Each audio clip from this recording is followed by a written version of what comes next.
iso, bueno, trouxen outra cosiña que a ver se son capaz de ler, porque son estas palabras que bueno, que para algúns son palabras e para outros pois son sentimentos, non?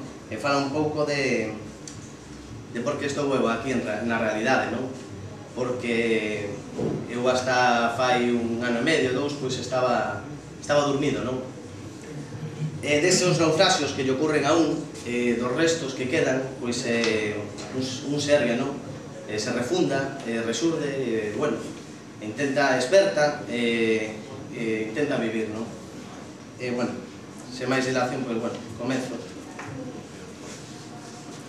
Despois dun tempo de silenzos, voltei tra a morte, e dinllas de volvoreta a noite que me tiña engallolados os beizos.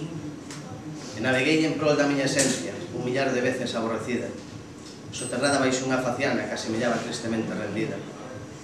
Despois dun tempo de grises presenzas, arranqueime a mortalla de tantas ausenzas, e berreille a vida con voz henchida, que non morrera, que tan só tiña alma dormida. E co camiño prostrado aos meus pés, busquei baixo os versos espidos aqueles outros versos aínda non nacidos que me volveran do revés. Porque despois dun tempo de tristura, voltei a ser nacido, co sentir encollido e sedento de fermosura. E abrín os ollos os montes, as árboles, os ríos, e abrín a alma as fontes, as cores, os pasariños.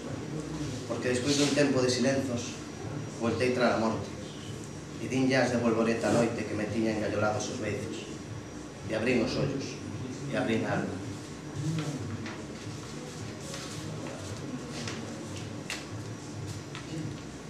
Agochado nas estrelas, baixo as nubes dos meus ollos, dorme doce entre as vaguas un neno feito de sonos, cuxa lembranzas son feridas que rompen en salaios fondos.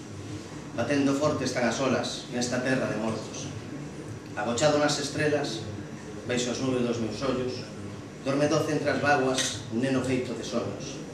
As súas mans son de terra, os seus ollos un tesouro. Chora eu de canto, durme eu, entón eu choro. E os seus beizos son sombras eterna noite de reloxo, que marca tristes as horas, no vento perpetuo de Sacoupe. Agochado nas estrelas, baixo as nubes dos meus ollos, dorme doce entre as vaguas, un neno feito de sonos.